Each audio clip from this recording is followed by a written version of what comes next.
turn 10, I believe. See Halfacre there, just be a little bit patient with the traffic, and Merrill really forces around the outside. That was a nice move, Tanzan. Great move for the young driver from California, Thomas Merrill. Grew up on a farm in Salinas Valley near Laguna Seca, was an instructor at the racetrack for many years.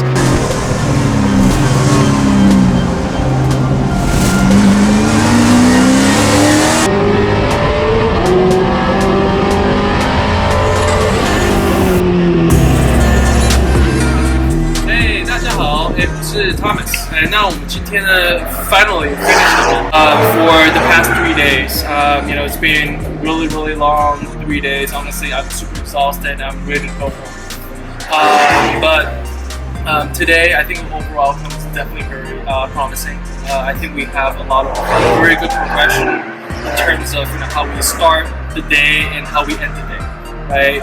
But besides talking about my stuff, let's really quick talk about get to know a little bit about Thomas. How he started getting involved with racing, how everything kind of starts, and also talk about when you really involved in it. Well, I started when I was 8 years old, driving myself, but I grew up at the racetrack. My parents raced in the Porsche. My whole life, so I grew up in paddocks like this on a bicycle, just watching racing. So it's been a part of my blood since the beginning. When I was 8 years old, I got a go-kart, raced go-karts all the way into my late teens, and transitioned into race cars. And I transitioned initially into Formula cars, which is what Thomas is driving right now. So we're using as a developmental platform for his goals for going to prototype racing. For my goals, I wanted to go up to IndyCar at the time, and so I was climbing the open wheel ladder. And for me, it was a better path to go the sports car route. So about halfway through my open wheel ladder, I went the sports car route, and ever since I've been racing in endurance sports car racing. So do you think that racing is for everyone? No. I think it can be. I think it can be for everyone. It's going to be much harder for some people than others, I think. And one of your actually best qualities is your natural car control. Some people have a natural ability to control the car. They can feel the physics of the car a little bit better. They understand it more intuitively. And from a coaching perspective, sometimes you have to teach that side of things. In his case, we don't have to teach that side of things. You're a racer, you're a competitor.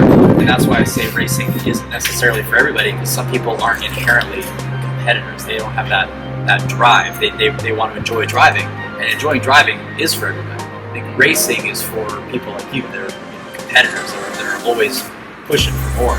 And the hard part about the early phase of your development is holding that back a little bit and being more patient and embracing the process a little more before releasing that competitor. Correct. Yeah. Thing too, from a coaching perspective, I would much rather hold you back than push you forward. Honestly, no. I have to say, for this past 3 days, it was for me, it was like I was trying to memorize a Bible in 3 days, right? Because I mean, that was like my first time.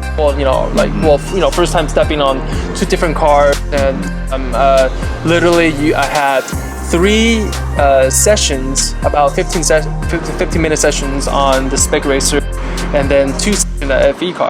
And the next day, 8:30 qualifying, right? And then back-to-back qualifying, and then at noon it's back-to-back race, right? So it was very intimidating. And here's again, this past 3 days has been like super intense, and I'm very thankful. And trying to mock me. From 1 to 10, where is it right now? Maybe 1. That's a tough question. Say it. No, say it though. So if 10 is Lamar, and 1 is not worthy, or where is starting, or just starting? Okay. Peasant, okay. We used to at the racing school to ask our students to rate their own driving. Similar question. If 10 is Ayrton Senna, Michael Schumacher, and 1 someone who's never driven before, where do you rate yourself? Most people would say 7 or 8. The instructors would say maybe 3, 4, maybe 5.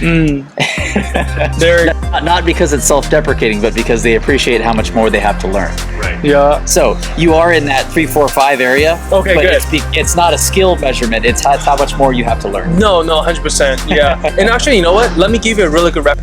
How am I supposed to put this in words? It's that it doesn't seem much, but at the same time, it will take a lot of effort to even get there. That's what I'm trying to say. Yes, and it gets harder the closer that gap Yes, is. that's what I'm trying to say. The first big improvements, you see big gains in lap time, and you feel like $1 million, and then you get within a second, and then it's another 3 years to get that last second. No, of seriously, development. So, seriously, no, yeah. So it takes focus and dedication and patience. Yes, and better. No word can be better said. No, and it takes time, and 2 days isn't enough. We could go and test the F4 car for another 4 days and get more out of it before making that step up. So, all right, it's important to embrace the process. Yeah, no, 100%. Okay, all right. Yeah, it's good, huh?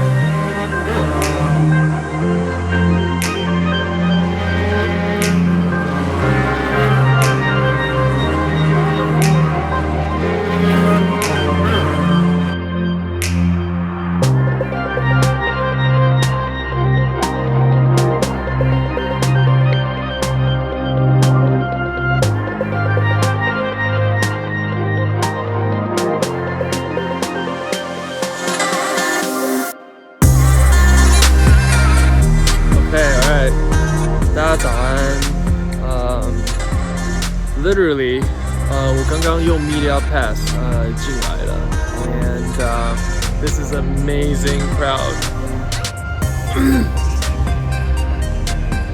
and it's all Porsches and of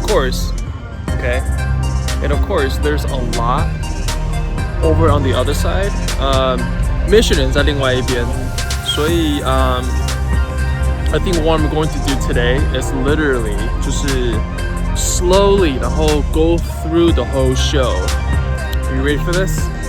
Okay, check this out.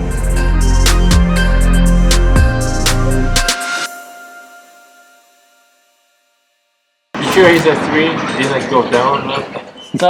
No, just maybe 2.5. 2.5. Oh, damn. That's a wrap. That's a wrap. 2.5. Yeah, now we got the 2. That's my nickname now. 2.5. Eventually, now I gotta work my way up. 3.5. Yeah. All right. Cool. Awesome. All right. Thank you. I cannot believe he's got so much patience coaching me.